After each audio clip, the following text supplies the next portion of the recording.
So basic concepts forms of marketing. இந்த market forms எது தெரியுமா Sricharan?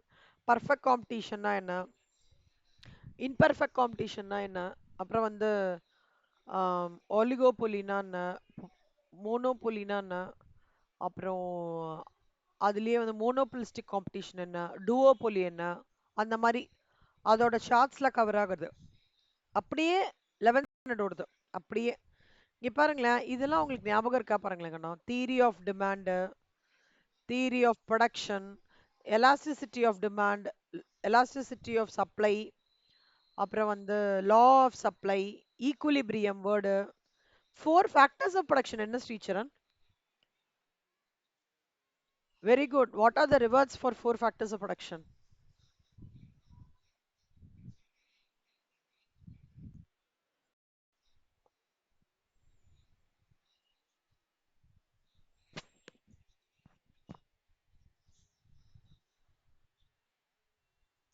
Very good, super.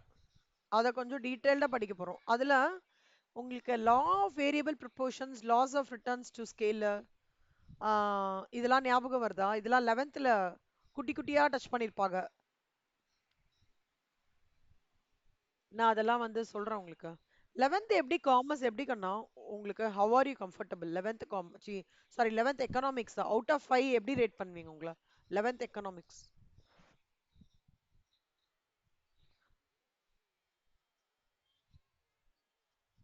Okay, அப்ப எப்படி எனிவேர் பிட்வீன் 3 3.5 3 பண்ணலாமா? 12th economics how do you rate yourself 5க்கு? Good, very good, super. சி அப்புறம் வந்து இதுல என்ன பார்க்க போறோம்னா, காஸ்ட் ஆஃப் ப்ரொடக்ஷன்ல ஆவரேஜ் டோட்டல் காஸ்ட்னா என்ன, ஃபிக்ஸட் காஸ்ட், வேரியபிள் காஸ்ட்னா என்ன, அதுல ஷார்ட் ரன் காஸ்ட் எப்படி வரும், லாங் ரன் காஸ்ட் கர்வ்ஸ் எப்படி வரும், அதுவும் அகைன் வந்து 11th தான். சரியா?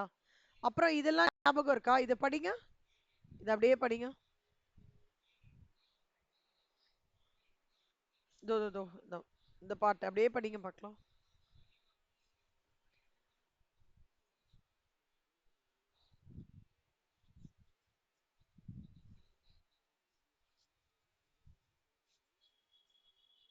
இந்த வேர்ட்ஸ்லாம் கேட்ட மாதிரி ஞாபகம் இருக்கா 11th? அந்த வந்து கிராஃப்லாம் போடுவோம், அப்நார்மல் ப்ராஃபிட் கிடைக்கும் அதெல்லாம். பிரைஸ் டிஸ்கிரிமினேஷன்ன்றது வந்து மோனோபோலிஸ்டிக் காம்படிஷனோட யூனிக்கான ஃபீச்சர். இது பாருங்க கண்ணா, கமர்ஷியல் பேங்க், சென்ட்ரல் பேங்க், இதெல்லாம் எங்க படிச்சிருக்க மாதிரி ஞாபகம் இருக்கு? Function. Very good, 12th commerce கரெக்டா? So commercial bank, central bank, அதெல்லாம் நீங்க அதுல படிச்சிருப்பீங்க. மணி கூட படிச்சிருப்பீங்க, ஞாபகம் இருக்கா? ஃபங்க்ஷன்ஸ் ஆஃப் மணி அதெல்லாம். அதுக்கப்புறம் இதுல எந்த டாபிக்ஸ் உங்களுக்கு ரொம்ப இந்த வேர்ட்ஸ்லாம் மேம் நான் படிச்சிருக்கேன் ஏற்கனவே, அந்த மாதிரி ஏதாவது சொல்ல முடியுமா இந்த வேர்ட்ஸ் பார்த்துட்டு? ஸோ ஃபண்டமெண்டல்ஸ் ஆஃப் மேனேஜ்மெண்ட் உங்களுக்கு டோட்டலா வந்து இட் கம்ப்ரைசஸ் ஆஃப் 30%ல 15% ஏற்கனவே காமர்ஸ்ல படிச்சதுக்கண்ணா. ஓகே, ரிமைனிங் 15% தான் நியூவா படிக்க போறீங்க. 70%ல எக்கனாமிக்ஸை பொறுத்த வரைக்கும் 45% ஆல்ரெடி, 45 50% ஆல்ரெடி நீங்க படிச்சது தான். ஒரு 20% தான், அதாவது இந்த பாட்டு இருக்குல்ல, பெஸ்டல், இந்த வொலாட்டிலிட்டி, இந்த பார்ட் தான் நியூவா இருக்குமே தவிர மற்றது எல்லாமே completely already the one which you studied. But professional எக்ஸாம்ன்றதுனால ஒரு ஸ்லைட் ஆஃப் ஒரு இன்க்ரீஸ் இன் ஸ்டாண்டர்ட் இருக்கும், அவ்வளவுதான். ஸோ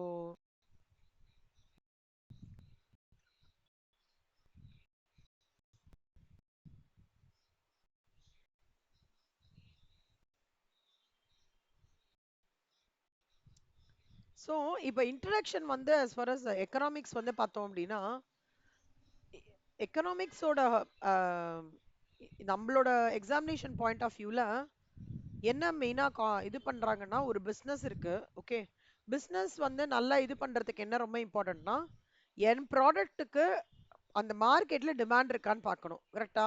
எஸ், எனக்கு டிமாண்ட் இருக்குன்னா அதுக்கான சேல்ஸை ஃபோர்காஸ்ட் பண்ணணும். அதான் வந்து இதோட point. So production plans, inventory plans, investment plans, cash budgets, expansion of the firm எல்லாமே வந்து வால்யூம் ஆஃப் தி சேல்ஸை வந்து டிபெண்ட் பண்ணியிருக்கு. ஓகே, இது ரொம்ப ரொம்ப important for a business firm which are seasonal fluctuations on its product demand. So end of the day நான் வந்து ஒரு பிஸ்னஸில் ப்ராஃபிட் அடையணும்னா ஃபஸ்ட்டு என்னோட ப்ராடக்ட்டுக்கு டிமாண்ட் இருக்கான்னு பார்க்கணும். அந்த டிமாண்ட் இருக்குன்னு தெரிஞ்சானா அதுக்கான சேல்ஸ் எப்படி நான் ஃபோர்காஸ்ட் பண்ணணுன்றதை பார்க்கணும் இல்லையா?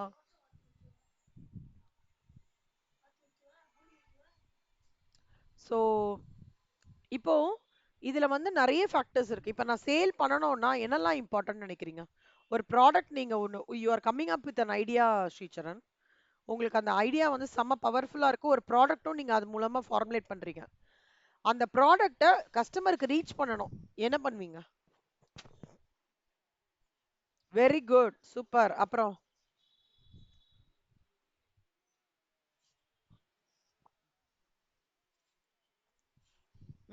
குட். அப்புறம் வெரி குட், சூப்பர் கண்ணா. So it depends on advertisement, price policy, product improvement plans. கரெக்டா? இந்த மூணு விஷயம் தான் ரொம்ப இம்பார்ட்டன்ட். அப்போ இந்த மூணு விஷயத்துக்கு நம்ம ஃபிக்ஸ் பண்ணிட்டோம். ஓகே, இப்படிதான். அதுக்கு என்ன பேக்ரவுண்டுனா காஸ்ட். ஓகே, அட்வர்டைஸ்மெண்ட்டுக்கு இவ்வளோ காஸ்ட் பண்ணணும், அந்த மாதிரி நம்ம பிளான் பண்ணிக்கிறோம் இல்லையா? ஸோ அதுதான் காஸ்ட். ஸோ இந்த காஸ்ட்ன்றது தான் காஸ்ட் ஆஃப் ப்ரொடக்ஷன் அப்படின்னு சொல்றாங்க. இதை ரெக்ரெஷன் அனாலிசிஸ்ல என்ன சொல்றாங்கன்னா A plus B X one plus C X two plus யூன்றாங்க. ஒன்றும் இல்லை, அதாவது என்னோட லெவல் ஆஃப் அவுட்புட்ன்றது எக்ஸ் ஒன், எக்ஸ் டூன்றது பிளான் சைஸ், யூன்றது factor that captures the effects of other omitted variables explain the cost of production. இப்போ இந்த மூணு விஷயங்கள் இருக்கு. என்னன்னா இண்டிபெண்ட் வேரியபிள் ஆன X one, other independent variable ஆன எக்ஸ் டூ வந்து கான்ஸ்டன்டா வச்சுட்டு ஒரு காஸ்ட் ஆஃப் ப்ரொடக்ஷனை வந்து நான் டிவைஸ் பண்றது தான் வந்து என்னோட காஸ்ட் பேட்டர்ன் அனாலிசிஸ். அதுதான் ரிக்ரெஷன் அனாலிசிஸ்ல. ரிக்ரெஷன் அனாலிசிஸ் ஞாபகம் இருக்கா? Y is equal to A plus BC அந்த மாதிரி இருக்கும், ஞாபகம் இருக்கா? அந்த அந்த பேட்டர்ன் இது போட்டு பாத்தீங்களா? ரிக்ரெஷன் அனாலிசிஸும் இதுவும் கணா கோஎஃபிஷியன்ட், அது பேர் என்ன, ரெக்ரெஷன் அண்ட் காரலேஷன் போட்டு பாத்தீங்களா? நான் சொன்னேனே போன வாரம் போட்டு பார்க்க சொல்லி. ஓகே, நீங்க போட்டு பார்த்துட்டீங்கன்னா நீங்க நாளைக்கு நம்ம அது வச்சுக்கலாம், ஒரு ரீகேப் மாதிரி எனக்கு அமுச்சு விடுங்கண்ணா சம்ஸ். நாளைக்கு வந்து வி வில் சிட் ஆன் அந்த பாட்டை காரலேஷன் ரெக்ரெஷன். ஸோ அதை நீங்க தரவு பண்ணிட்டீங்கன்னு வச்சுக்கோங்களேன், கிட்டத்தட்ட 6 மார்க் வருது Sricharan. Regression regression, standard deviation, correlation 6 mark ஈஸியா ஸ்கோர் பண்ணிடலாம். ஃபார் அ சேஞ்ச் நாளைக்கு நீங்க எப்படி பண்ணீங்கன்றதை நீங்க எக்ஸ்பிளைன் பண்ணுங்க, நான் அப்சர்வ் பண்றேன். ஓகே, ஸோ அது மட்டும் ப்ரிப்பேர் பண்ணிட்டு வாங்க. ஸோ அப்போ இந்த காஸ்ட் பேட்டர்ன்றது எப்படின்னா என்னோட வேரியபிள்ஸ், ரெண்டு வேரியபிள்ஸ்ல நிறைய விஷயம் இருக்கலாம். பிளான்ட்டோட சைஸ், ரா மெட்டீரியலோட காஸ்ட், அப்புறம் என்ன லேபரர்ஸ்க்கு கொடுக்க போற salary எல்லாமே இருக்கலாம். எல்லாமே கம்ப்ரைஸ் பண்ணி தான் நான் ஒரு காஸ்ட் ஆஃப் ப்ரொடக்ஷன் வந்து இது பண்ணுவேன், அசஸ் பண்ணுவேன். பட் மல்டிபிள் ரெக்ரெஷன் அனாலிசிஸோட ஈக்குவேஷன் என்ன சொல்றாங்கன்னா A plus B X one plus C X two plus U அப்படி சொல்றாங்க. இப்போ எக்கனாமிக்ஸ்னா என்ன அப்படின்னு பார்க்கும்போது ரெண்டு விஷயம் ரொம்ப இம்பார்ட்டன்ட். ஒன்று, நான் என் ப்ராடக்டை யூஸ் பண்றவங்க இருக்கணும், கரெக்டா? என் ப்ராடக்டை செய்யறவங்க இருக்கணும். இப்போ நீங்க நடுத்தரமா இருக்கீங்க, நீங்க ஒரு ஆண்டர்பனர். உங்களுக்கு எந்த இப்போ நீங்க நாளைக்கு ஒரு ஆண்டர்பனரா ஆகணும் அப்படின்னா நீங்க எந்த ப்ராடக்டோட ஆண்டர்பனரா ஆகணும்னு இன்ட்ரெஸ்டடா இருப்பீங்க Sricharan? Phone, TV, very good. அதாவது இப்படி எடுத்துக்கலாமா? Appliances, electrical appliances. இப்போ எலக்ட்ரிக்கல் அப்ளையன்சஸ் ஆண்டர்பனர், உங்களோட உங்களுக்கு நல்ல பிராண்ட் இருக்குன்னு வச்சுக்கோங்களேன், நீங்க என்ன பண்ணுவீங்க? நல்ல ப்ரொடக்ஷன் யூனிட் ஃபெசிலிட்டி கிரியேட் பண்ணுவீங்க. அதே மாதிரி நல்ல கஸ்டமர் குரூப்பை வந்து கிரியேட் பண்ணிப்பீங்க. அப்பதானே நீங்க நடுவில் நிற்க முடியும், கரெக்டா? அப்போ ப்ரொடக்ஷன் யூனிட்டுக்கு என்ன சொல்வீங்க? இதெல்லாம் கரெக்டாக ப்ரொடியூஸ் பண்ணிடுங்க. அந்த ப்ரொடக்ஷன் இருக்கிற அந்த மேனேஜர் ஒருத்தர் அப்பாயிண்ட் பண்ணி தேவையான ரா மெட்டீரியல், அதுக்கு தேவையான லேபரு, என்ன கேபிட்டல், என்னெல்லாம் வேணுமோ ப்ராப்பராக அரேஞ்ச் பண்ணிக்கோங்க. எனக்கு ஒரு நம்பர் சொல்லுங்க, அந்த நம்பரை உங்களுக்கு கொடுத்தீங்கன்னா நீங்க ஃபண்டு மேனேஜ் பண்ணிக்கோங்கன்ட்டு நீங்க ப்ரொடக்ஷன் யூனிட் ஹெட்டுக்கு சொல்வீங்க. ஆனா நீங்க தான் ஆண்டர்பனர். நீங்க you are assisting to every one. Conception unit என்ன பார்ப்பீங்க? கஸ்டமருக்கு வந்து எவ்வளோ தூரம் இந்த ப்ராடக்ட் ரீச் ஆகும், எவ்வளோ தூரம் நம்ம ஆடு கொடுக்கணும், அந்த மைண்டில் you will focus on consumption perspective இல்லையா?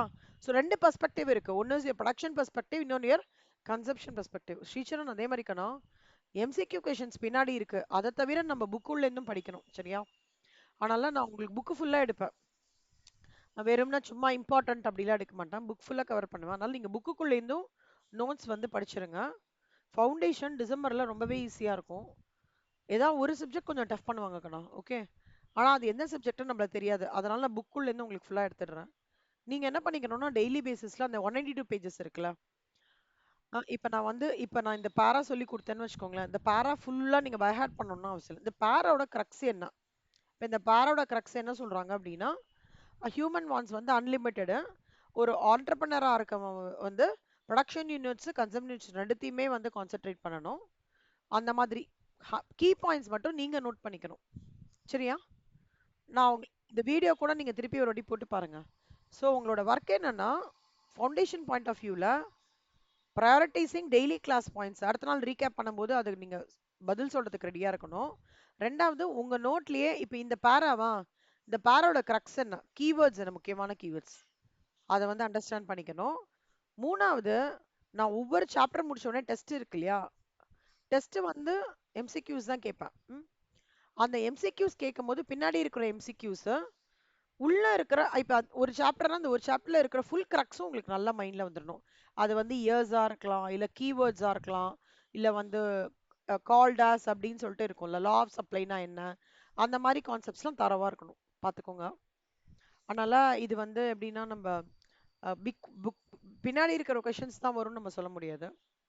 உள்ள இருக்கிறதுலையும் பாயிண்ட்ஸ்லாம் சம்டைம்ஸ் இல்லை, மெஜாரிட்டி டைம்ஸ் கேட்பாங்க. அதனால நாலாசத்துலேயே நீங்க டெய்லி பேசிஸ்ல படிக்க வச்சிட்டீங்கன்னா ஈஸியா இருக்கும். ஓகே, இப்போ எக்கனாமிக் ஆக்டிவிட்டினா என்னன்னா, எந்த activity related to earning of the money and spending of the money is called as economic activity. ஞாபகம் வச்சுக்கோங்க, any activity which is related to earning of the money and spending of the money. Almost all people are engage in economic activities because they want to earn the money சரியா? இப்போ ஃபர்ம்ஸ்க்கு வந்து நிறைய factors of production இருக்கு. Machine, labour, raw material எல்லாமே இருக்கு. And they sell different types of products and services. இந்த ஃபர்மோட மெயின் எய்ம் என்னன்னா ப்ராஃபிட்டை வந்து மேக்ஸிமைஸ் பண்றது. அதான் ஃபர்மோட main. The households on the other hand try to maximize their satisfaction from their consumption of the goods produced by the firms. இது ஞாபகம் வச்சுக்கோங்க. இப்போ வாண்ட்ன்றது தான் எக்கனாமிக் ஆக்டிவிட்டியோட ஃபர்ஸ்ட் பாயிண்ட். உங்களுக்கு இப்போ உங்களோட வாண்ட் இப்போ என்னன்னா சிடபிள்யூஏ முடிக்கணும் இல்லையா? அதானே உங்க வாண்ட். இப்போ அதுக்கு நீங்க நல்லா எஃபர்ட்ஸ் போடணும். அது உங்க கையில இருக்கு. வாண்ட் இப்போ உங்களுக்கு சிடபிள்யூ முடிக்கணும் முடிக்கணும் முடிக்கணும் முடிக்கணும்ன்ற திங்கிங் இருக்கும்போது என்ன, ஆட்டோமேட்டிக்கா உட்காந்து படிக்க ஆரம்பிச்சிடுவீங்க. அப்பா சொல்லணும், அம்மா சொல்லணும், வீட்டில் இருக்கோம் சொல்லணும்னா உங்களுக்கு தோணாது. நீங்களே ஒரு இடத்துல உட்காந்து வச்சுட்டு டிஸ்டர்ப் பண்ணாதீங்க, நான் படிக்கிறேன். அப்போ அது எஃபர்ட். அப்புறம் எஃபர்ட் போட்டு பாஸ் பண்ணிட்டீங்கன்னா என்ன கிடைக்கும் உங்களுக்கு? சாட்டிஸ்ஃபேக்ஷன். புரியுதா? ஸோ எல்லா எக்கனாமிக் ஆக்டிவிட்டிக்குமே முதல் ஃபர்ஸ்ட் பாயிண்ட் என்ன? வாண்ட், தேவை. அப்புறம் முயற்சி. சாட்டிஸ்ஃபேக்ஷனுக்கு என்ன சொல்லுவாங்க? பலன், நிறைவேறுதல். புரியுதா? அப்போ உங்களோட தேவை முயற்சிகளாக கன்வெர்ட் ஆகி பலன் அடையும் போதுதான் அது full process of your complete flow of your economic satisfy ஆகிறது சரியா? சரி, 4 விஷயம் இருக்கு. கன்சம்ஷனா என்ன ஸ்ரீச்சரன்? தப்பா இருந்தாலும் பரவாயில்ல சார். கன்சம்ஷனா யூஸ் பண்றது. தேவைன்றது நீடுக்கண்ணா. ஓகே, வாண்ட், நீடு, தேவை. கன்சப்ஷனா யூஸ் பண்றது. ப்ரொடக்ஷன்னா நான் அது எனக்கு யூஸ் பண்றதுக்கு தேவையான. இப்போ வந்து கன்சப்ஷன்றது வந்து நான் வந்து நீங்க என்ன சோப் யூஸ் பண்ணுவீங்க? சந்தூர். சூப்பர். சந்தூர் உங்களுக்கு வந்து நீங்க யூஸ் பண்றது, அது யூஸ் பண்றதுக்கு மேனுஃபேக்சர் என்ன பண்றாரு? ப்ரொடக்ஷன் பண்றாரு. மேனுஃபேக்சர் ப்ரொடக்ஷன் பண்ணி உங்களுக்கு டைரக்டா வராது, உள்ள நடுவில் ரீட்டைலர் மூலமா வருமா? அப்ப எக்ஸ்சேஞ்ச் அண்ட் டிஸ்ட்ரிபியூஷன் ப்ராசஸ் வரும். புரியுதா? ஸோ ப்ரொடக்ஷன், அதுக்கப்புறம் எக்ஸ்சேஞ்ச், டிஸ்ட்ரிபியூஷன், அப்புறம் கன்சம்ஷனா வருது தான் டிவைடட் இன்டு 4 பார்ட்ஸ். இது முக்கியமான எம்சிக்யூ, நோட் பண்ணிக்கோங்க. சரி, கன்சம்ஷன்றது ஆஸ் யூஷுவல் இப்போ வந்து நீங்க ஒரு ஃபுட்டு வாங்குறது, இல்ல ஒரு பியூட்டிஃபுல்லான ஒரு ஷர்ட் வாங்குறது, கார்ல போறது, இதெல்லாம் it's an act to usage of the goods is called as consumption சரியா? ப்ரொடக்ஷன்னா என்னன்னா you are creating the goods. நீங்களே ஒரு கூட உருவாக்குறீங்க. அதுக்கு 4 இருக்கு, உங்களுக்கு ஆல்ரெடி தெரியும். 4 factors of production: land, labour, capital, organisation. Okay, எக்ஸ்சேஞ்ச்னா என்ன? முன்னாடி காலத்துல எப்படி நடக்கும்? பார்ட்டர் சிஸ்டம்னா என்ன அர்த்தம் ஸ்ரீச்சரன்?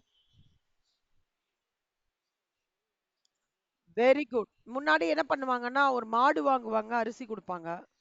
புலி வா புலி வாங்குவாங்க, குதிரைய குடுப்பாங்க. ஏதாவது ஒண்ணு இப்படி நடக்கும். கரெக்ட்டா? ஆனா இந்த காலகட்டத்துல எப்படின்னா, எந்த பொருள் வாங்கினாலும் எக்ஸ்சேஞ்ச் என்ன? மணி தான். கரெக்ட்டா? ஸோ ட்ரேட் வில் நெவர் ஒரு ப்ராடக்ட்டுக்கு அகைன்ஸ்ட் ப்ராடக்ட்ட வந்து ட்ரேடுன்னு சொல்ல மாட்டோம். ட்ரேடுன்னு சொல்லுவோம். எதுனா மானிட்டரி ட்ரேடுன்னு சொல்ல மாட்டோம். எப்ப பைசா இன்வால்வ் ஆகி பண்ணும்போது தான் அதான் மானிட்டரி ட்ரேடு. அப்போ two individuals bring their products for trading purposes இந்த மார்க்கெட். அதை என்ன சொல்லுவாங்கன்னா exchange when trading is complete. அடுத்தது டிஸ்ட்ரிபியூஷன்னா என்ன அர்த்தம்னா sharing of the income among the factors of production. இப்போ இப்போ ரிவார்ட்ஸ்ன்னு சொல்றீங்களா, லேண்டுக்கு 2, லேபருக்கு வேஜஸ், கேபிட்டலுக்கு இன்ட்ரெஸ்ட். ஸோ இதுதான் வந்து ஃபேக்டர்ஸ் ஆஃப். இப்போ மைக்ரோ டிஸ்ட்ரிபியூஷன், மேக்ரோ டிஸ்ட்ரிபியூஷன் 2 இருக்கும். மைக்ரோ டிஸ்ட்ரிபியூஷன்றது வந்து என்னன்னா ஃபேக்டர்ஸ் ஆஃப் ப்ரொடக்ஷனோட ப்ரைஸிங். அதான் நீங்க சொன்னீங்கல்ல, ரெண்ட், லே வேஜஸ், இன்ட்ரெஸ்ட், இதெல்லாம் வந்து மைக்ரோ டிஸ்ட்ரிபியூஷன். ஓகே. அந்த அதுக்கான பிரைசிங் ஃபிக்ஸ் பண்றோம்ல அந்த மைக்ரோ. மேக்ரோன்றது என்னன்னா பெருசா யூஸ் பேசுறது.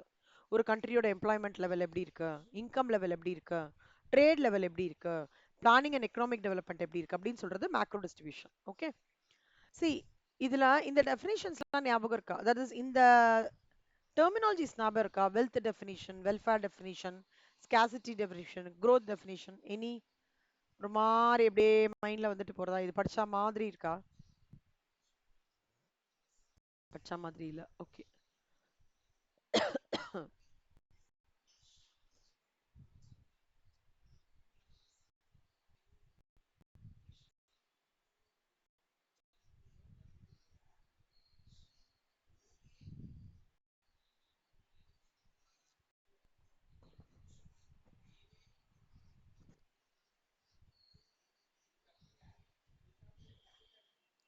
இங்க பாருங்க கடம், வெல்ஃபேர் டெஃபினிஷன் ஆல்ஃபிரட் மார்ஷல் சொல்லியிருக்காரு.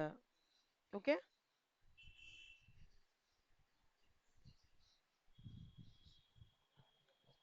அதே மாதிரி ஸ்காசிட்டி டெஃபினிஷன் லியோனல் ராபின் சொல்லியிருக்காரு.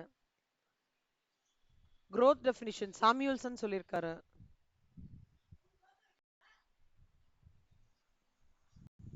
இதோட ரிப்பீட்டேஷன் தாங்க நான் இப்ப நம்ம பார்க்க போறது. சரியா? லைனல் டாபின்ஸ் என்ன பண்ணியிருக்காரு, அவரோட book essay on the nature and significance of economic சயின்ஸ்ல அவர் வந்து என்ன சொல்லியிருக்காரு, ஹியூமன் வாண்ட் இது வந்து அன்லிமிட்டடா இருக்கு. ஹியூமன் வாண்ட் அன்லிமிட்டடா இருக்கு. அந்த ஹியூமன் வாண்ட்டை சாட்டிஸ்ஃபை பண்றதுக்கு தான் வந்து ப்ரொடக்ஷனே நடக்கிறது அப்படின்னு இவர் சொல்லியிருக்காரு. நம்ம ஆல்ஃபிரட் மார்ஷல் என்ன சொல்லியிருக்காருன்னா, எக்கனாமிக்ஸ்ன்றது ஒரு மேன்கைண்டுனா என்ன அர்த்தம்? மனித நேயமா?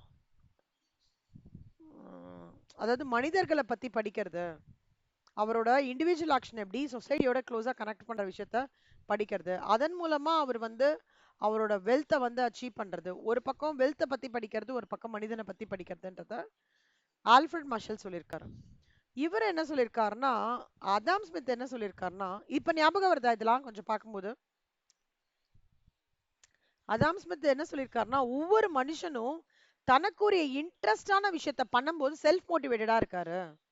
அப்போ ஒரு ஒரு மனிதனும் அவனுக்கு எது பிடிச்சிருக்கோ அதை பண்ணும்போது அத ரொம்ப ஆர்வமா பண்றாருன்றத அதாம் ஸ்மித் சொல்லியிருக்காரு. ஸோ இந்த மாதிரி இவங்க எல்லாம் சொல்லியிருக்காங்க. இதே தான் இங்க படிக்க போறோம். So wealth definition is Adam Smith. இந்த பாருங்களேன், இந்த கால்டர்ஸ்லாம் ரொம்ப இம்பார்ட்டன்ட் கண்ணா. நீங்க என்ன பண்றீங்க இன்னைக்கு, நோட்டை எடுத்துட்டு இப்ப நான் சொல்லித்தரேன்ல ஒரு பாட்டு, அதோட கிரக்ஸ். இப்போ இந்த பேஜ் எடுத்துக்கோ. இப்போ இந்த பேஜ் எடுத்துட்டீங்கன்னா இதோட கிரக்ஸ் என்ன? Page number for example 6. அதாவது இதுல வந்து Adam Smith called as father of economics அது எழுதிக்கோங்க. அவரோட புக்கு பேர் வந்து an inquiry into the nature and cause of wealth nations. இது எழுதிக்கோங்க. டெஃபினேஷன்ஸ்லாம் ஒன்றும் பைஹார்ட்லாம் பண்ண வேண்டாம். ஓகே, கோத்ரூ பண்ணிக்கோங்க. எக்கனாமிக்ஸ்ன்றது study of science of wealth.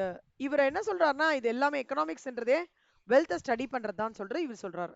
see any definition will have a criticism இல்லையா? கரெக்டா? நம்ம எக்கனாமிக்ஸ்லயே பார்த்துருக்கோம், ஒரு விஷயம் நம்ம படிக்கிறோம்னா உடனே ஒருத்தர் கிரிட்டிசைஸ் பண்ணியிருப்பாரு. ஸோ அந்த மாதிரி கிரிட்டிசிசம்ஸ் இருக்கும். ஜஸ்ட் கோத்ரூ பண்ணிக்கோங்க. வெல்ஃபேர் டெஃபினிஷன்ன்றது வந்து யார் சொல்லியிருக்காங்கன்றது பார்த்துக்கோங்க. Alfred marshal. அவரோட புக்கு பேர் என்ன? Principles of economics or principles of political economy. டெஃபினிஷன்றது என்ன? Economics study of mankind in ordinary business. Alfred Marshall வந்து economics is one side study of wealth, இன்னொன்னு வந்து மேன்கைண்ட். யார் சொல்றா?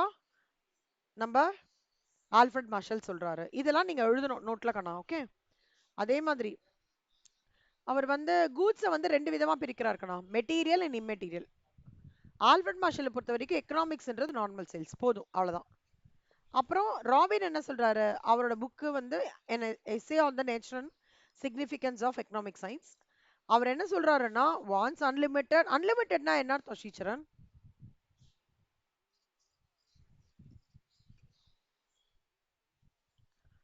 நிறைய இருக்கிற மாதிரி. லிமிட்டெட் ரிசோர்சஸ் அப்படின்னா என்ன அர்த்தம்? ரிசோர்சஸ் கம்மியா இருக்கு, ஆனா என்னோட ஆசைகள் மட்டும் நிறைய இருக்கு. ஆனா அந்த லிமிட்டெட் ரிசோர்சஸ்க்கு வந்து ஒவ்வொரு யூசேஜ் நான் பண்ணிக்கலாம். நான் எந்த ப்ராப்ளமா ப்ரையாரிட்டைஸ் பண்ணணுன்றது தான் ப்ராப்ளம் ஆஃப் சாய்ஸ். எனக்கு ஒரு 4 ப்ராப்ளம் முன்னாடி இருக்குன்னு வச்சுக்கோங்க. என்னோட சாய்ஸ் எப்பவுமே எது இருக்கும்? கிளாஸ் எப்படி நான் ஸ்டூடெண்ட்ஸ்க்கு கரெக்டாக எடுக்கணும், கரெக்டாக என் டாட்டருக்கு நான் எப்படி படிப்பு சொல்லி தரணும், கரெக்டாக என் ஃபேமிலியை எப்படி கரெக்டாக ஃபோக்கஸ் பண்ணணும். இதுதான் என்னோட 3 ஃபோக்கஸ். உங்களோட ஃபோக்கஸ் என்னவா இருக்கும்? ப்ரையாரிட்டி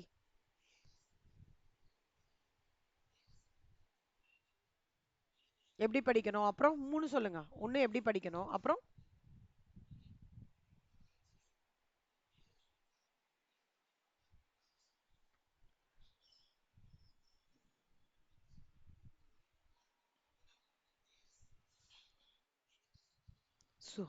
யோசிங்க யோசிங்க. ஏதாவது 3 சாய்ஸ் இருக்கும் கண்ணா. எப்படி படிக்கணும்ன்றது ஒண்ணு சூப்பரான விஷயம். அப்புறம் இன்னும் 2 விஷயம் ஏதாவது சொல்லுங்க. ஏதாவது 2 விஷயம்.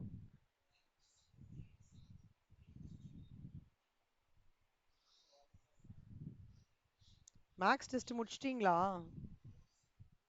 Very good, super. நான் செக் பண்றேன். வேற என்ன 2 சாய்ஸ் இருக்கணும்? கண்டிப்பா ஏதாவது ஒண்ணு இருக்கும். சின்ன வயசுல ஏதாவது இந்த மாதிரி விஷயம் பண்ணா நல்லா இருக்கும் மேம் அப்படிலாம் ஏதாவது தோணிருக்கா?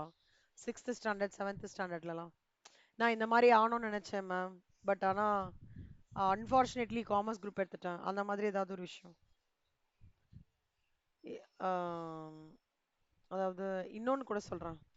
அன்ஃபார்ச்சுனேட்லின்னு சொல்லல மேம், எனக்கு இந்த மாதிரி ஆகணும்னு ரொம்ப பிடிக்கும், நான் இந்த மாதிரி போகணும்னு ரொம்ப பிடிக்கும், இந்த பிளேஸ்க்கு போகணும்னு ரொம்ப பிடிக்கும், அந்த மாதிரி கேட்குறேன். இல்லையா? பேஷன், சிங்கிங், அந்த மாதிரிலாம் எதுவும் இல்லை. ஓகே, ஸோ நல்லா படிக்கணும் is your choice. Okay. So அது ஆனா இப்போ இந்த எப்படி கேட்பாங்கன்னா, எம்சிக்யூல எப்படி கேட்பாங்கன்னா, Lionel Robbins emphasis on 3 points 4 பாயிண்ட்ஸ்னு சொல்லிட்டு இந்த 4 பாயிண்ட்ஸ் கொடுத்து அதை தவிர ஒரு 3 ஆப்ஷனுக்கு வேற 4 பாயிண்ட்ஸ் கொடுப்பாங்க. Your option should be this. அதுக்கு நீங்க இது படிக்கணும். சரியா? ஓகே. அதாவது ஐயோ இது பெரிய பாயிண்டா இருக்கே வராதுன்னு வச்சுக்காதீங்க, அப்படி இல்லாம கொடுப்பாங்கன்னு சொல்ல வரேன். சூப்பர். இப்போ growth definition யாருன்னா கீன்ஸும் சாமியூல்சனும் என்ன சொல்றாருன்னா, economics is a study of how men and society choose with. Okay. இதுல வந்து it analyzes the cost and benefits of improving pattern or resource. இது வந்து growth definition ஓடுது.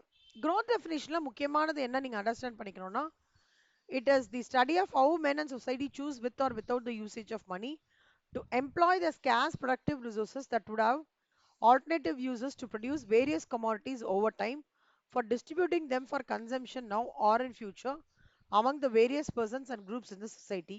It analyzes the cost and benefits of improving the pattern or resource. இதான் வந்து growth definition ஓடுது. Micro and macro economics வந்து micro economics ஞாபகம் வச்சுக்கோங்கன்னா, macro economics வந்து ராக்னர் ஃப்ரிஷ் இன் எக்கனாமிக்ஸ் வந்து இன்ட்ரடியூஸ் பண்ணாரு. சரியா? ராக்னர் ஃப்ரிஷ் அவர் வந்து 2 விஷயமா பிரிக்கிறாரு, micro level and macro level. மைக்ரோனா என்ன அர்த்தம்? குட்டி இல்ல, சின்னது இல்ல, மைக்ரோ ஆர்கனிசம் சின்னது.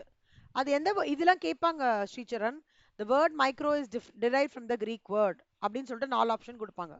மைக்ரோஸ் ஒரு ஆப்ஷன் இருக்கும், மூணாவது ஆப்ஷன் ஒன்று. சரியா?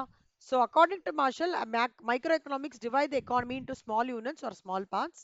It explains how a consumer gets maximum satisfaction and producer எல்லாருக்குமே maximum, கன்சியூமருக்கு மேக்ஸிமம். கன்சியூமர்னா யாரு Sricharan? Very good, very good. ப்ரொடியூசர்னா யாரு? Super. So producer, production, exchange, distribution, consumption. So ப்ரொடியூசரும் கன்சியூமரும் இவருக்கும் நல்ல சாட்டிஸ்ஃபேக்ஷன் வேணும், இவங்களுக்கும் மேக்ஸிமம் ப்ராஃபிட் வேணும். ஸோ இந்த ரெண்டு விஷயத்தை கோரா பார்க்கறது தான் மைக்ரோ எக்கனாமிக்ஸ். ஓகேவா? மைக்ரோ எக்கனாமிக்ஸ் தான் நம்ம வந்து டீடைல்டா படிக்க போறோம். இது ஆல்ரெடி உங்களுக்கு ஃபேக்டர்ஸ் ஆஃப் ப்ரொடக்ஷன் ஞாபகம் இருக்கா? Rent, wages, rewards for factors of production. அதை தவிர டிமாண்ட் அனாலிசிஸ், சப்ளை அனாலிசிஸ்ன்னு படிக்க போறோம். அப்புறம் நான் ப்ரொடக்ஷன்ல எப்படி எஃபிஷியன்சி எடுத்துன்னு வர முடியும், யூசேஜ்ல எப்படி எஃபிஷியன்சி எடுத்துன்னு வர முடியும், எக்கனாமிக் ஓவரால் எஃபிஷியன்சி எப்படி எடுத்துன்னு வர முடியும், இது பார்க்கறது தான் ஸ்கோப் ஆஃப் மைக்ரோ எக்கனாமிக்ஸ். மேக்ரோனா என்ன அர்த்தம்னா பிக், லார்ஜ் அப்படின்றது மேக்ரோ. ஓகேவா? இது எக்ஸாம்பிள் என்ன சொல்லுவோம், மேக்ரோனால ஞாபகம் வச்சுக்கோங்க, ஹோலிஸ்டிக்கா பார்க்கறது. ஒரு ஆர்கனைசேஷன், சாரி, ஒரு கண்ட்ரியோட எம்ப்ளாய்மெண்ட் லெவல் எப்படி இருக்கு, ஒரு கண்ட்ரியோட நேஷனல் இன்கம் எப்படி இருக்கு, ஒரு கண்ட்ரியோட இன்வெஸ்ட்மெண்ட் எப்படி இருக்கு, ஒரு கண்ட்ரியோட கன்சம்ஷன் எப்படி இருக்கு அப்படின்றத பெருசா பார்க்கறது மேக்ரோ எக்கனாமிக்ஸ். மைக்ரோ எக்கனாமிக்ஸ்ன்றது சின்ன லெவல்ல பார்க்கறது மைக்ரோ எக்கனாமிக்ஸ். ஓகேவா?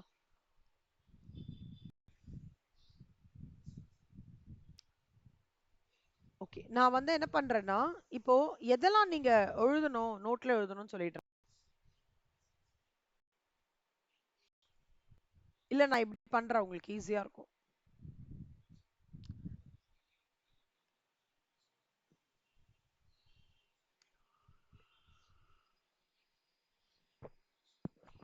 இங்க பாருங்க கண்ணா, பில் பாட்டன் சொல்லிட்டு ஒரு இது இருக்கு, ஃப்ரீ சாஃப்ட்வேர்.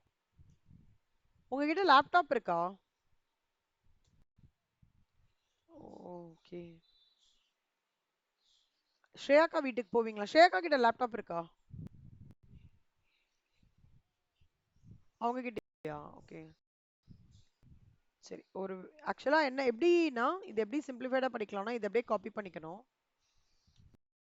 இங்க போட்டீங்கன்னு வச்சுக்கோங்களேன், இந்த பாரா சம்மரைஸ் பண்ணி கொடுக்கும் அது.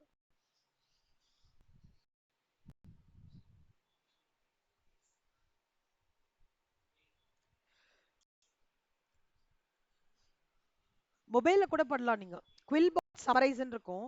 உங்களுக்கு பெரிய பெரிய கான்டென்ட் இருக்குன்னு கண்ணா, எது ரொம்ப இம்பார்ட்டன்ட்டோ இங்க கொடுத்துரும் உங்களுக்கு. இதோட கிரக்ஸ் அப்படியே கொடுத்துரும்.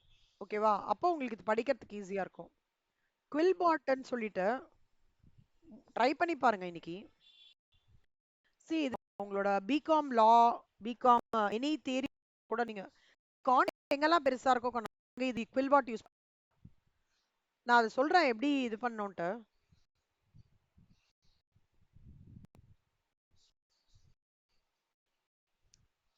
இதுக்கு பேர் குவில் பாட். இது மட்டும் நோட் பண்ணிக்கிறீங்களா நீங்க? இங்க போறேன். வாட்ஸ்அப் ஸ்லோ ஆகுது எனக்கு. குவில் பாட் சம்மரைஸ்ன்னு அர்த்தம். ஃப்ரீ சாஃப்ட்வேர் தான் இது, பெய்டு எல்லாம் கிடையாது. போட்டிங்கன்னா பெரிய கான்டென்ட் இருக்குன்னு வச்சுக்கோங்களேன், ஒரு 20-25 லைன் இருக்கு ஸ்ரீச்சரன். பட் கொஞ்சம் டிஃபிகல்ட்டா இருக்கு. ஏன்னா நம்ம இப்போ எம்சிக்யூஸ் தான் அட்டன் பண்ண போறோம் இல்லையா, பரபரவா படிக்கிறதுக்கான நீட்லாம் கிடையாது. ஸோ நீங்க என்ன பண்ணணும்னா, இதை கோத்ரூ பண்ணுங்க. இதுல உங்க பாயிண்ட் ஆஃப் வியூல எதெல்லாம் இம்பார்ட்டன்ட் பாயிண்ட்ஸ் இருக்கோ அதை நோட்ல எழுதணும். இப்போ நான் எப்படி எக்ஸாம்பிள் சொல்றேன் பாருங்க. இப்போ வாட் இஸ் எக்கனாமிக்ஸ்னு வச்சுக்கோங்கண்ணா, ப்ரொடக்ஷன் யூனிட்ஸ், கன்சம்ஷன் யூனிட்ஸ், இது ரொம்ப இம்பார்ட்டன்ட்ல. அது வந்து they are the basic economic entities. அதே மாதிரி வாண்ட், எஃபர்ட், சாட்டிஸ்ஃபேக்ஷன், இதான் எக்கனாமிக் ஆக்டிவிட்டியோட ஃப்ளோ. நாலா டிவைடட் இருக்கு, இது நாலா டிவைட் ஆயிருக்கு, அவ்வளவுதான் போதும். இந்த பேஜுக்கு இந்த கான்டென்ட் போடும். கன்சம்ஷன்னா என்ன, சும்மா ஹை லெவல்ல எழுதிக்கோங்க. அப்புறம் ப்ரொடக்ஷன்னா ஹை லெவல்ல 4 ஃபேக்டர்ஸ் ஆஃப் ப்ரொடக்ஷன் என்ன, அதோட ரிவார்ட் என்ன. எக்ஸ்சேஞ்சுக்கு குட்டியா நீங்களே ஒரு எக்ஸாம்பிள். டிஸ்ட்ரிபியூஷன்ல 2 டைப்ஸ் ஆஃப் டிஸ்ட்ரிபியூஷன். மைக்ரோக்கு என்ன எக்ஸாம்பிள், மேக்ரோக்கு என்ன எக்ஸாம்பிள். ஓகே.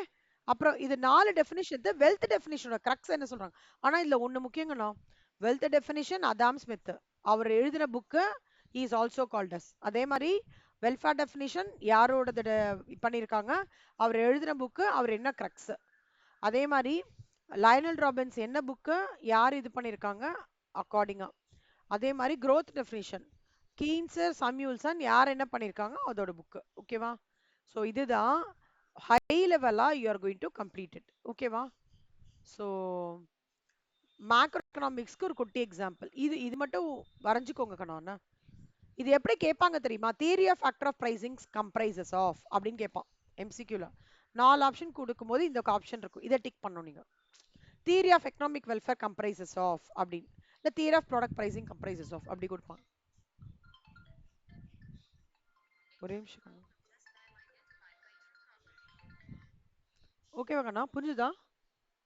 ஸோ இந்த மாதிரி ஆல்சோ கால்டஸ் இருக்குல்ல, micro economics also called as, father of economics is Adam Smith, அந்த மாதிரி அந்த ஆல்சோ கால்டஸ் ரொம்ப இம்பார்ட்டன்ட்.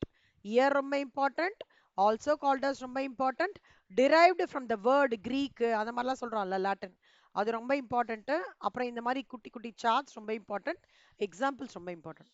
ஸோ உங்களோட ஹோம்ஒர்க் இன்னைக்கு என்னன்னா, இப்போ நான் இது வரைக்கும் முடிச்சிருக்கேங்க, நான் 17 பேஜஸ் வரைக்கும் முடிச்சிருக்கேன்ல, இந்த 17 பேஜஸோட ஒரு பேஜுக்கும் ஃபர்ஸ்ட் பேஜுக்கு என்ன கிரக்ஸ், ஓகே, செகண்ட் பேஜுக்கு என்ன கிரக்ஸ், நீங்களே உன் ஓன் வேர்ட்ஸ்ல எழுதி ப்ரிப்பேர் பண்ணி எனக்கு அனுப்பிச்சு விடுங்க.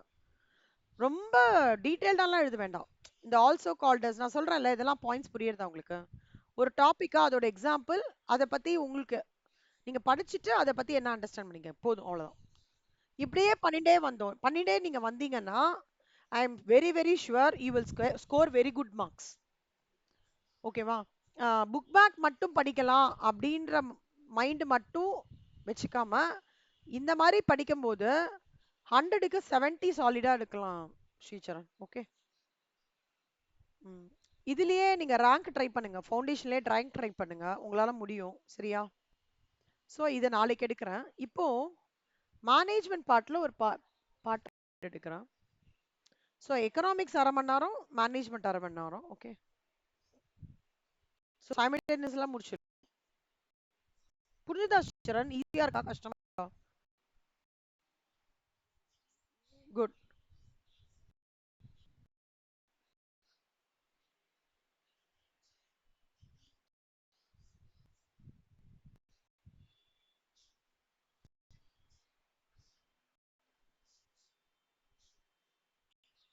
மேனேஜ்மெண்ட் அப்படின்னா என்ன தோன்றதுக்கண்ணா உங்களுக்கு? மேனேஜ்மெண்ட்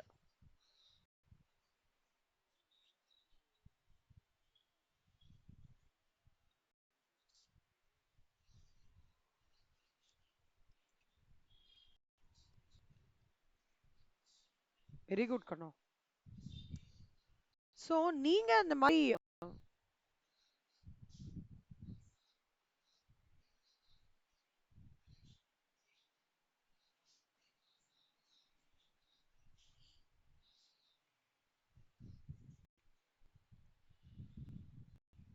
உங்களுக்கு ஃபயோல்ஸ் பிரின்சிபல்ஸ்ல எதெல்லாம் ஞாபகம் வருது? ஃபயோல்ஸ் பிரின்சிபல்ஸ் மேனேஜ்மெண்ட்ல, பிரின்சிபல்ஸ் ஆஃப் மேனேஜ்மெண்ட்ல காமர்ஸ்ல படிச்சிருப்பீங்கல்ல, எதெல்லாம் ஞாபகம் வருது பாயிண்ட்ஸ்?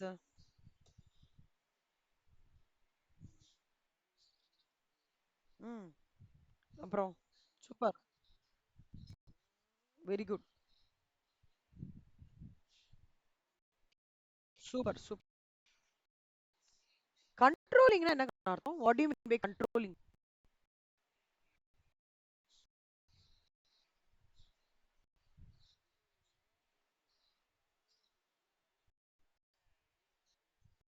ம், அது பிளஸ் அதே மாதிரி நான் வந்து ஒரு ஒரு விஷயம் வந்து ஜாஸ்தியா காஸ்ட் ஜாஸ்தியா போயிட்டு இருக்குன்னு வச்சுக்கோங்க, காஸ்டிங் கண்ட்ரோல் பண்ண ட்ரை பண்ணும்.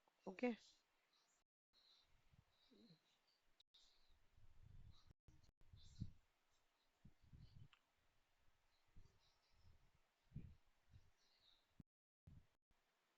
காமர்ஸ்லாம் எப்படி பண்ணிருக்கீங்கன்னா எவ்வளவு வரும்னு எதிர்பார்க்கறீங்க? சும்மா ஒரு உத்தேசமா சொல்லுங்களா, ஒரு 100க்கு. குட். இதுல அக்கவுண்ட்ஸ்ல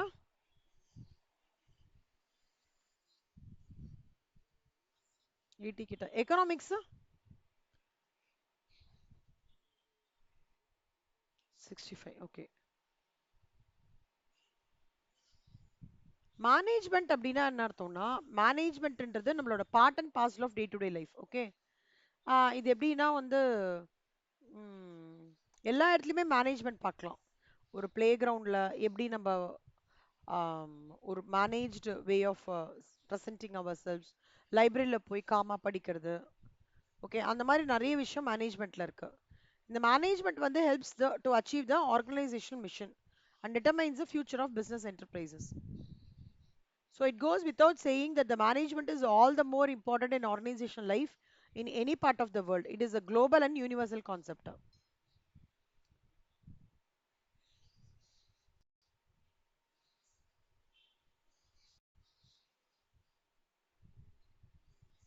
மேனேஜ்மெண்ட்ன்றது என்னன்னா ஒரு விஷயத்த மேனேஜ் பண்றதுனா நான் ஒரு விஷயம் இப்படி நடக்கும், இந்த விஷயம் இப்படிதான் நடக்கணும், அதுக்கான பிளானிங் பண்ணிக்கிறது, அதுக்கான செட் ஆஃப் பீப்புள் அப்பாயிண்ட் பண்ணிக்கிறது, அவங்களுக்கு ப்ராப்பரா இன்ஸ்ட்ரக்ஷன்ஸ் கொடுத்து இப்படி பண்ண அப்படி பண்ணுன்னு சொல்றது, அவங்களோடய உட்காந்து கோஆர்டினேட் பண்ணி தேவை இருக்கிற ஆக்டிவிட்டியை செய்ய வைக்கிறது, தேவையில்லாத ஆக்டிவிட்டியை எலிமினேட் பண்றது, அதான் மேனேஜ்மெண்ட். மேனேஜிங் அப்படின்னு அர்த்தம். ஓகே, இப்ப நிறைய இடத்துல டிஸ்கஷன்ஸ் வரும் பார்த்திருக்கீங்களா? Economics is an art or science, management is an art of science அப்படின்னு வரும், பார்த்திருக்கீங்களா? ஸோ இது ஒரு இன்ட்ரடக்ஷனா பார்த்தோமா? இப்போ we will go to the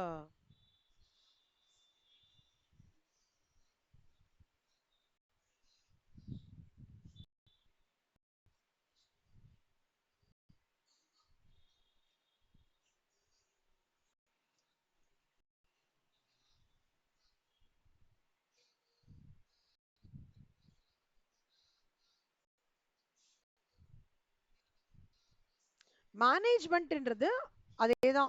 every walks of life வந்து மேனேஜ்மெண்ட் வரும். எப்படி ஒரு ஆர்கனைசேஷன்ல கோல்ஸ், அப்ஜெக்டிவ்ஸ், சோஷியல் ரெஸ்பான்சிபிலிட்டி இதெல்லாம் எப்படி மேனேஜ் பண்றோம்?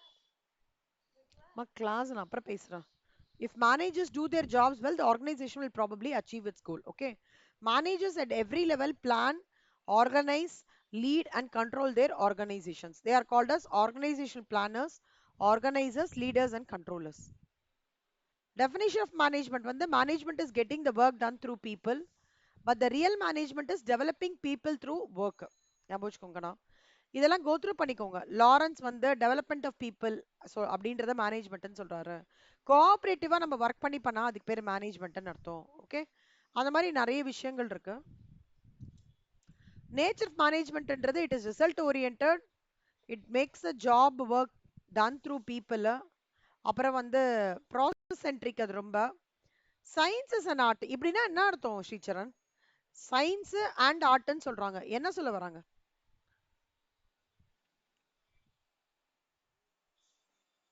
Management is a science. நான் ட்ரை பண்ணுங்க, தெரியல அப்படின்றது புரியுறது, பட் ஜஸ்ட் அது ரிலேட்டடா உங்களுக்கு என்னெல்லாம் தாட்ஸ் வருதோ ட்ரை பண்ணுங்க. Don't give up. சொல்லுங்க, ட்ரை பண்ணுங்க, தப்பா இருந்தாலும் பரவாயில்ல.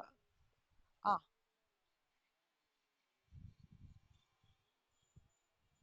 Very good, super, very good. அதாவது சயின்டிஃபிக்காவும் பண்ணலாம், பண்ண முடியும்.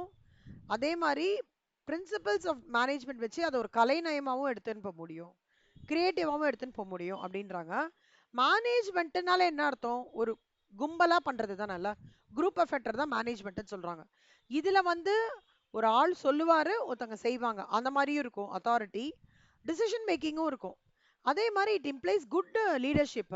ஒரு நல்ல லீடர், தோனி மாதிரி ஒருத்தர் இருந்தாதான் கேப்டன் வந்து தெர் இஸ் அ டீம் நல்லா போகும் இல்லையா? அதே மாதிரி வேற என்ன எக்ஸாம்பிள் சொல்லலாம் லீடருக்கு? உங்களுக்கு ஏதாவது தோன்றுதா? லீடருக்கு யார் நல்ல லீடர் நினைக்கிறீங்க நீங்க பார்த்த வரைக்கும்?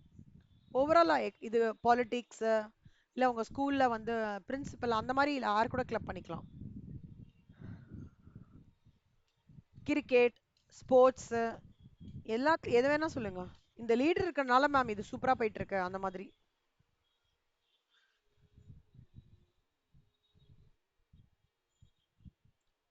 Very good, correct. ஸோ அவங்க ஸ்ட்ராங்கா இருக்கிறதுனால தான் நம்மளாம் இங்க ஹாப்பியா இருக்கோம், கரெக்டா? So it has the ability to lead and get the, அவங்களும் மேனேஜ்மெண்ட் தான்.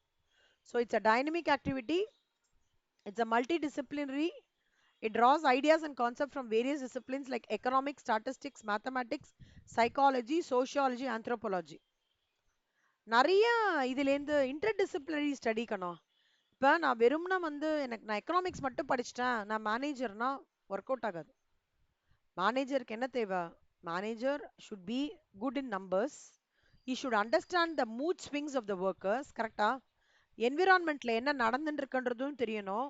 You should be good in mathematics, should play around numbers. ஏதாவது பேசும்போதுல நிறைய விஷயங்கள்ல இன்வால்வ் ஆயிருக்கிறவங்க தான் மேனேஜ்மெண்ட் பீப்புள். ஓகேவா? மேனேஜர் வந்து வேலை பண்ணிட்டே இருப்பார் நினைக்கிறீங்களா? பண்ண மாட்டார். வேலையை வாங்குவார் இல்லையா? அப்பனா அவருக்கு எல்லா டைப் ஆஃப் குவாலிட்டிஸும் இருக்கணும். என்னெல்லாம் லெவல்ஸ் ஆஃப் மேனேஜ்மெண்ட் ஜென்ரலா பார்த்தாக்கன்னா 3 லெவல் இருக்கு. ஒன்னு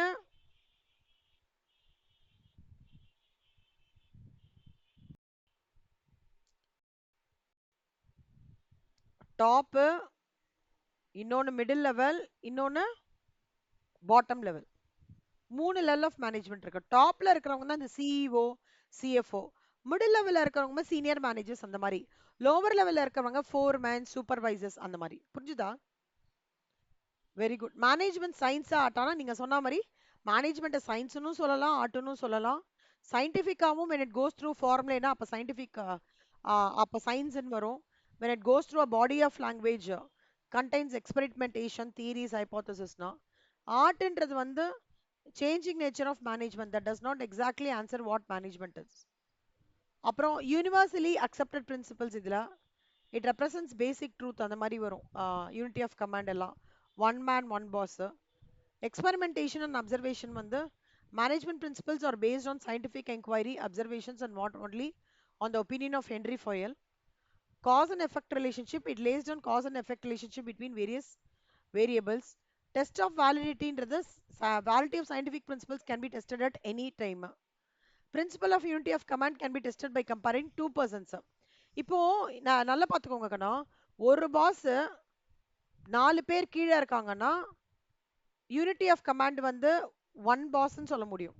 ஒருத்தர்கிட்ட வருதுன்ட்டு 2 பாஸ் இன்ஸ்ட்ரக்ஷன் சொல்றாரு, நிறைய பேர் இருக்காங்கன்னா யூனிட்டி ஆஃப் கமாண்ட் வந்து 2 பாஸ் கிட்டன்னு சொல்லுவாங்க. ஓகேவா? அதான் டெஸ்ட் ஆஃப் வேலிடிட்டி. அண்ட் இதுக்கு நீங்க என்ன படிக்கிறீங்கன்னா மேனேஜ்மெண்ட் அஸ் அ சயின்ஸ்ல எப்படி படிக்கிறோம்னா 1 2 3 4 சைட் ஹெட்டிங்ஸா போட்டுக்கணும்.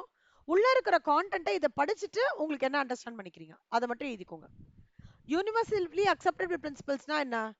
இது வந்து ஒரு ட்ரூத்தை நோக்கி டிராவல் ஆகுது. சயின்ஸ் அப்படித்தானே? கரெக்டா? Science goes around logics and concept. கரெக்டா? எக்ஸ்பெரிமெண்ட் பண்ணி எப்படி physics how are you very confident? பிசிக்ஸா கெமிஸ்ட்ரியா பயாலஜியா சயின்ஸ்ல? பயாலஜி. சூப்பர் கண்ணா. ஏன் அப்ப நீங்க டாக்டருக்கு எடுக்கலையா? Okay fine. ஸோ பயாலஜி ஸ்ட்ராங்கா இருக்கிறவங்க மோர் ஆஃப் எப்படி யோசிப்பாங்கன்னா இப்போ I consist of both botany and ஜுவாலஜில அவங்க வந்து இப்போ பாட்டனில ரொம்ப இன்ட்ரெஸ்டட் ஆனாங்கன்னா நேச்சரோட அலைன் ஆகுவாங்கல்ல. இந்த பூ வந்து எப்படி வருது, ஓகே எனக்கு வந்து இந்த ஃப்ரூட் வந்து இது வரணும்னா நான் எவ்வளோ நாள் வந்து ஃபர்டிலிட்டி ஆஃப் தி சாயிலை கரெக்டாக மெயின்டைன் பண்ணோம் அந்த மாதிரி யோசிப்பாங்க. கரெக்டா? இப்போ நான் வந்து ஜுவாலஜியில் ரொம்ப நீங்கள் எதில் ஸ்ட்ராங்கன்னா பாட்டனியா ஜுவாலஜியா ஸ்ட்ராங்கன்னா நான் இன்ட்ரெஸ்ட் கேட்குறேன். எனக்கு தெரிஞ்சு ஜுவாலஜியில் நீங்கள் டாக்குமெண்ட்ரிலாம் பார்க்குறீங்க. கரெக்டா? ஸோ உங்களுக்கு எந்த விஷயம் ரொம்ப இன்ட்ரெஸ்டாக ஃபீல் பண்ணியிருக்கீங்க ஜுவாலஜியில்?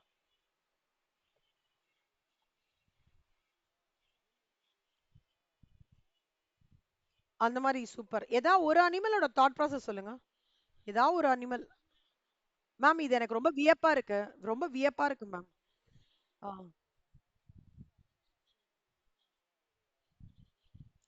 Very good super. ஹைனா வந்து ஹண்டிங் ஸ்கில்ஸ் பயங்கரமா இருக்குமா? எப்படி எப்படி இருக்கும்னு நினைக்கிறீங்க? மத்ததுக்கும் அதுக்கும் எப்படி வேரி ஆகும்னு நினைக்கிறீங்க டீச்சரன்? ஹண்டிங் ஸ்கில்ஸா? ஆ வெரி குட். அப்படியா? சூப்பர் கண்ணா. அப்ப வெரி இன்ட்ரெஸ்டிங். நானும் பார்க்கறேன் அப்போ. ஹைனா தானே? HYENA?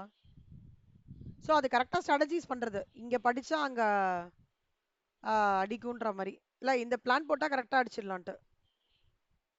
Very good. ஹைனா வந்து எப்படி இருக்கும் ஆக்சுவலா? ஹைனா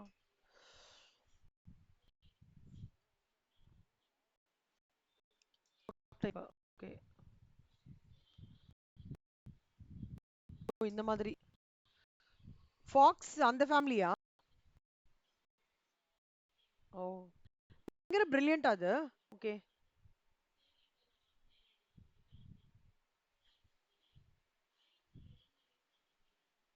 ஆனா லைனை கம்பேர் பண்றதுக்கு பயங்கரமா இருக்குமா? ஃபெரோஷியஸா? ஓ!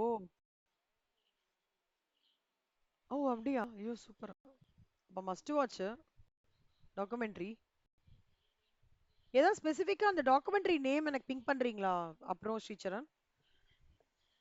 ஹயனாவோடது. எல்லா டாக்குமெண்ட்ரியும் எப்படி எப்படி பார்த்தா தெரியும்? யூடியூப்ல பார்த்தா தெரியும்ல? இந்த ஸ்பீடு ரன் பண்ணும்ல நல்லா ஃபாஸ்டா. National geographic. ஓகே. ஆனா ஐஸே பயங்கர கூர்மையா இருக்கு.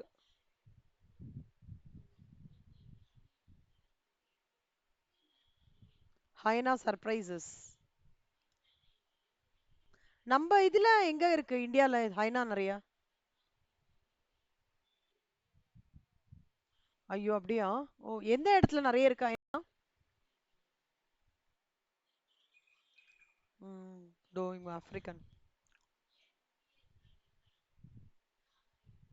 ஆனா இது ஒரு டாக், வைல்ட் டாக் மாதிரி இல்ல? வைல்டு டாக் இல்ல. ஃபாக்ஸ் அந்த டைப். Okay, okay. ஸோ இப்போ அந்த ஹைனாவோடது பார்த்தீங்கன்னா, ஒரு ஸ்ட்ராட்டஜி வச்சு தானே அட்டாக் பண்றது. ஆனா எக்ஸ்பெரிமெண்டேஷன் அப்படின்னா அது கண்டிப்பா ஒரு வாட்டி செக் பண்ணியிருக்கோம். இப்போ அந்த இடத்துல வந்து ப்ரே பண்றதுன்னா அது எவ்வளோ பிளான் பண்ணியிருக்கோம்ல. பிளான் பண்ணி பண்ணி பண்ணி எக்ஸ்பெரிமெண்டேஷனுக்கு அப்புறம் தான் அப்சர்வேஷனுக்கு அப்புறம் தான் அதால கண்டிப்பா ஃபோக்கஸ் பண்ண முடியும் இல்லையா? அப்போ அந்த எக்ஸ்பெரிமெண்டேஷன் அப்சர்வேஷன்ன்றது வந்து part of important element to prove that management is a science. புரிஞ்சுதா? காஸ் அண்ட் எஃபெக்ட்னா என்ன அர்த்தம்னா? காஸ் அண்ட் எஃபெக்ட்னா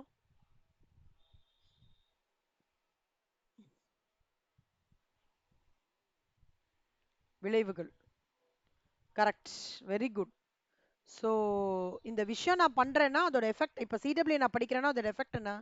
ஃபியூச்சர்ல நான் பெரிய ஆளாக ஆக போறேன் இல்லையா? அதான் cause and effect relationship. Test of validity and ப்ரெடிக்டபிலிட்டினா என்ன அர்த்தம்னா இப்போ வந்து லைக் டெஸ்ட் ஒரு ஒரு டைமும் நம்ம டெஸ்ட் பண்ணும்போது ஒரே ரிசல்ட் வந்ததுன்னா நீங்க உங்களுக்கு எவ்வளவு கான்ஃபிடென்ட் வரும்னு நினைக்கிறீங்க? செம கான்ஃபிடன்ஸ் வரும்ல. நான் 10 வாட்டி டெஸ்ட் எழுதுறேன். 10 வாட்டி டெஸ்ட் எழுதும்போது சென்டம் வாங்கும்போது உங்களுக்கு என்ன கான்ஃபிடன்ஸ் வரும்? ஏய் கண்டிப்பா நான் சென்டம் வாங்குவேன், மேக்ஸிமம் 99 வாங்கிடுவேன்ல. அதான் டெஸ்ட் ஆஃப் வேலிடிட்டியோட. அதுக்கு தான் சொல்றாங்க எக்ஸாம்ஸ் போது நிறைய இந்த 3 ஹவர்ஸ் பேப்பர் நிறைய டெஸ்ட் எழுதணும்னு சொல்லிட்டே இருப்பாங்க. Okay. Each times test these test will give the same ரிசல்ட்னா அப்ப என்ன ஆயிடும்னா I will go about with that particular experiment with reasonable accuracy. So principle of unity of command can be tested by comparing two persons, one having single boss and one having two bosses. இப்போ ஒருத்தரோட instructions எடுத்துக்கிறது ஈஸியா இருக்குமா ஸ்ரீசரண்? ரெண்டு பேரோட instructions எடுத்துக்கிறது ஈஸியா இருக்குமா? அப்படியா? ஏன் நீங்க கண்டிப்பா யூனிக் கண்ணா அப்புறம். நார்மலா ஒரு நார்மலான ஒரு பர்சனுக்கு ஒருத்தர் சொல்ற இன்ஸ்ட்ரக்ஷன்ஸ் மைண்ட்ல பண்ணி அது பண்றதே ஒரு பெரிய விஷயமா இருக்கும். The performance of the first person who is getting instruction from one boss will be higher than the performance of the second person who is getting instructions from two bosses. Generally psychologically proven, but no problem. You are unique ன்னு வச்சுக்கலாம், பிரச்சனை கிடையாது. ஆர்ட்னால என்ன அர்த்தம்? அழகா வரையறது இல்ல, பியூட்டிஃபுல்லா வரையறது. வரையறதுலயே நிறைய நிறைய விஷயங்கள் இருக்கு. அது வந்து அது பேர் என்னது, அந்த பென்சில் வரையறியனா இல்ல பிரஷ் வரையனா எந்த மாதிரி டைப் ஆஃப் பிரஷஸ் எடுக்கிறேன். ஸோ அப்பனா என்ன அர்த்தம்னா நான் வேரியஸ் பிரின்சிபல்ஸை வந்து ரியல் சுச்சுவேஷன்ஸ்ல அப்ளை பண்ணி வரும்போது நான் கிடைக்கிற ப்ராக்டிக்கல் நாலேஜ்னால என்னோட அப்ளிகேஷன் ஆஃப் மேனேஜ்மெண்ட் வந்து இன்னும் பெட்டரா பண்ண முடியும் அப்படின்றத ப்ராக்டிக்கல் நாலேஜ். பர்சனல் ஸ்கில்ஸ்னா இப்போ ஒரு ஆர்டிஸ்ட் இருக்காரு, ஒரு ஒரு ஆர்டிஸ்ட்டுக்கும் ஒவ்வொரு மாதிரி இருக்கும். ஓகேவா? இப்போ let's take up one example. இப்போ மியூச்சுவல் ஃபண்ட் கேள்விப்பட்டிருக்கீங்களா? Mutual fund. மியூச்சுவல் எப்படி தெரியும் உங்களுக்கு? ஆடுல பட்டிருக்கேன். ஆடுல போட்டுருவான்ல மியூச்சுவல் ஃபண்ட் சந்தைக்கு உட்பட்டது என்னமோ போடுவான்ல. எல்லாரும் படிச்சுட்டு வந்து பண்ணணும் அப்படின்னு போடுவான். அப்படின்னா என்ன அர்த்தம்னாங்கன்னா அந்த மியூச்சுவல் ஃபண்ட் கரெக்ட். ஸோ இப்போ மியூச்சுவல் ஃபண்ட் ஆக்சிஸ் மியூச்சுவல் ஃபண்ட்னு வச்சுக்கோங்களேன். அதோட மியூச்சுவல் ஃபண்ட் மேனேஜர் ஒரு மாதிரி டிவைஸ் பண்ணியிருப்பாங்க. ஆதித்ய பிர்லானா அதுக்கு ஒரு மாதிரி பண்ணியிருப்பாங்க. ஐசிஐசிஐ ப்ரூடென்ஷியல் மியூச்சுவல் ஃபண்டா அது மாதிரி ஒரு ஒரு மியூச்சுவல் ஃபண்டும் டிஃப்ரெண்டா பண்ணியிருப்பாங்க. ஆனா அது வந்து அவங்களோட ஓன் ஸ்டைல் ஓன் அப்ரோச்ல இருக்கும். பட் எண்ட் ஆஃப் த டே அவங்களோட ஒரு நார்ம் என்னவா இருக்கும்? கஸ்டமருக்கு ரிட்டர்ன் நல்லா கொடுக்கணும், மோர் தென் எஃப்டி. ஸோ ஒருத்தரோட பர்சனல் ஸ்கின்ல ஒரு மாடலை ஃபார்முலேட் பண்ணும்போது தேர் இன்வால்வ்ஸ்னா ஆர்டிஸ்டிக் ஒர்க்கு, அதான் சொல்ல வராங்க.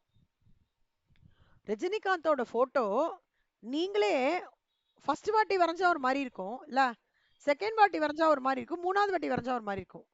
அப்பனா என்ன அர்த்தம்னா, ஒரு வாட்டி வரும்போது நீங்க உங்களை ஃபைன் டியூன் பண்றீங்க, இதுக்கு பெட்டரா பெட்டரா பெட்டரா அப்படி பண்ணும்போது என்ன ஆகுறது, நீங்க ஒரு stage of very good managing ஸ்கில்ஸ்க்கு நீங்க தயாராகிறீங்க அப்படின்னு அர்த்தம். சூப்பர். நெக்ஸ்ட் கிரியேட்டிவிட்டி ஒண்ணுமே இல்ல, நம்ம நல்ல இன்டெலிஜென்ஸ் அண்ட் இமேஜினேஷன் கம்பைன் பண்ணி வருது தான் கிரியேட்டிவிட்டின்றது.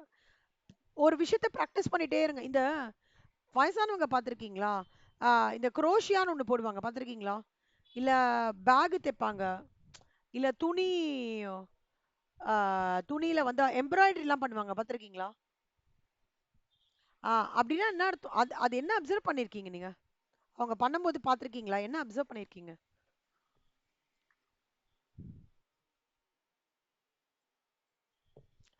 என்கேஜ் பண்ணிக்கிறாங்க.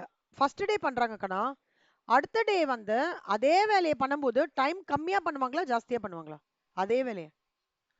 சூப்பர். மூணாவது நாள் வெரி குட். அதுதான் லேர்னிங் கர்வ்னு சொல்லுவோம் நம்ம, சரியா? லேர்னிங் கர்வ்னு சொல்லுவோம். அப்படின்னா என்ன அர்த்தம்னா, கான்ஸ்டன்ட் பிராக்டிஸ் மூலமா செஞ்சுற வேலையை, இப்ப அம்மா வந்து கல்யாணம் ஆன புதுசுல ஃபுட்டு ஸ்டார்ட் பண்ணிருப்பாங்க, ஆனா இப்ப அம்மா எவ்வளவு சூப்பரா சமைக்கிறாங்க. ஸோ எப்படின்னா, by means of constant practice everybody will become more proficient in their particular aspect. அதான் வந்து பர்ஃபெக்ஷன் த்ரூ ப்ராக்டிஸ். ஓகே. அடுத்தது goal orient. Every art is result orient and it seeks to achieve concrete results. Management is directed towards accomplishment of predetermined goals. புரிஞ்சுதா கண்ணா? So management is an art, management is a science. அப்புறம் என்ன மேனேஜ்மெண்ட்ன்றது வந்து nature of management என்ன, அப்புறம் high level of what are the definitions, யாரெல்லாம் சொல்லியிருக்காங்க, என்ன சொல்லியிருக்காங்க. இதுக்கு என்ன பண்ணிருக்கீங்கன்னா, இப்போ இந்த நேச்சர் ஆஃப் மேனேஜ்மெண்ட் போறீங்கல்ல கண்ணா, இந்த சைடிங் மட்டும் நோட்ல எழுதிக்கோங்க. உள்ளுக்குற கான்டென்ட்டை வந்து நீங்களே டெவலப் பண்ணுங்க. ஓகே, இந்த பாயிண்ட்டுக்கு இது வரும் அப்படின்னு சொல்லிட்டு ஹை லெவலா குட்டி கீவேர்ட்ஸ் மாதிரி போட்டுக்கோங்க கண்ணா. இப்போ எப்படின்னா, லெட்ஸ் டேக் மல்டி டிசிப்ளினரி அப்படின்னா இன்டர் டிசிப்ளினரி ஸ்டடி, அப்படின்னா நிறைய சப்ஜெக்ட்ஸ் பார்க்கணும். சயின்ஸ் அண்ட் ஆர்ட்டுக்கு நீங்களே ஒரு இந்த 4 எழுதிக்கோங்க. நம்ம இப்போ டிஸ்கஸ் பண்ண பாயிண்ட்ஸை பார்த்துக்கோங்க. அதே மாதிரி ஆஸ் அன் ஆர்ட்டுக்கு இந்த 4 பாயிண்ட் 5 பாயிண்ட் எழுதிக்கோங்க, டிஸ்கஸ் பண்ண பாயிண்ட்ஸை பார்த்துக்கோங்க. நாளைக்கு we will sit on maths, நாளைக்கு அக்கௌண்ட்ஸ் கண்ணா, அப்புறம் அடுத்த நாள் வந்து எக்கனாமிக்ஸ். ஓகே. ஸோ சீக்வன்ஸ் எப்படி வரும்னா, maths, accounts, economics. Okay. Before Thursday அண்ட்குள்ள இந்த 17 பேஜ் அங்க, இங்க ஒரு 5 பேஜ் அதோட நோட்ஸ் எடுத்து அனுப்பிச்சு விட்டுறீங்களா? சூப்பர். நோட்ஸ்ன்றது எப்படி எழுதுன்னு புரிஞ்சது இல்லக்கண்ணா, ஒரு டாபிக் அதோட குட்டி கிரக்ஸ். சொல்லுங்க. சூப்பர். சூப்பர் ஸ்ரீசரண், ரொம்ப நல்லா ஆன்சர் பண்றீங்க, வெரி குட். நல்லா ஆன்சர் பண்றீங்க. நிறைய ரியல் லைஃப் எக்ஸாம்பிள் கலெக்ட் பண்ணி வச்சுக்கோங்க, நம்மளுக்கு போக போக போக நிறைய தேவைப்படும். Okay. Super, very good. Thank you கண்ணா. ரெக்கார்டிங் அனுப்பிச்சிடுறேன் கண்ணா, பாருங்க. ஸோ நாளைக்கு வி வில் ஸ்டார்ட் வித் மேக்ஸோட. நாளைக்கு கார்லேஷன் ரெக்ரெஷன் ஹோம்ஒர்க் போட்டு வந்துருங்க. வெறும்னா அந்த 12th ஸ்டாண்டர்ட் புக் சம்ஸ் மட்டும்தான். புக் சம்ஸ் வச்சுட்டு அதை டிஸ்கஸ் பண்ணலாம். உங்களுக்கு அதில் எதெல்லாம் உங்களுக்கு எந்த ஸ்டெப்ஸ்லாம் வந்து கம்ஃபர்டபுளாக இருக்கு, நீங்கள் வந்து எப்படி இது ஈஸியாக போட்டீங்க அப்படிலாம் டிஸ்கஸ் பண்ணலாம். ஓகே. நாளைக்கு